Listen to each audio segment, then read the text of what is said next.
प्रतिबंध लगे हुए थे वो भी हटे। फिर उनको रक्षा का जिम्मा भी दिया गया, वो उनका फेवरेट सब्जेक्ट था।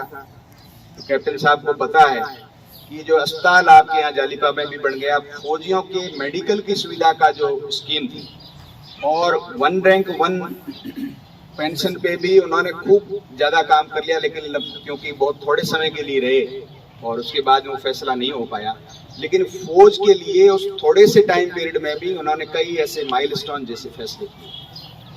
फिर आया कि साहब अब ये वित्त नहीं संभल रहा है, दोनों काम तो आपने अच्छे कर लिए। तो उन्होंने प्रधानमंत्री जी से कहा कि हमारे वहाँ एक कहावत है कि भाई बौणी ने 1 रुपयो दे 100 सवा रुपयो लावे जनो असली बौणी हुए, और राजपूत रे बेटे ने रुपयो दे 100 पावलो लावे जनो असली राजपूत हुए।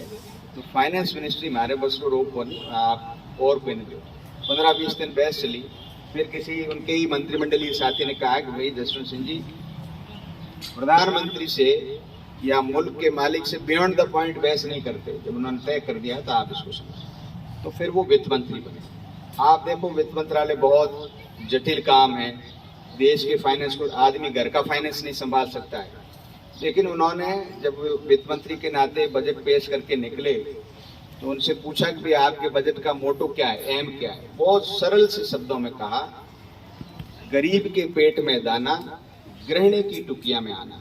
यानी गरीब आदमी तो भूखा नहीं सोए, सबको खाद्यान्न मिले, ये सरकार की मेरी बजट की वो है।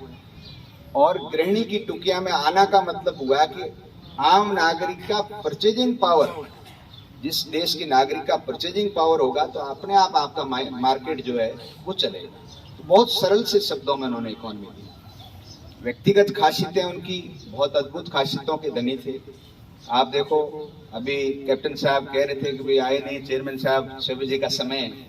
मैंने कहा जसवंत सिंह जी होते, कई बार हमारे साथ हुआ। एक बार हॉस्टल का कार्यक्रम था, हम कार्ड लेके गए कि साहब 4 बजे का समय है लेकिन आपको 5 बजे तक आना है। तो उन्होंने कहा कि या तो इस कार्ड में आप 5 बजे लिखते, मैं 4 बजे का मतलब है शुद्ध 4 बजे आऊंगा।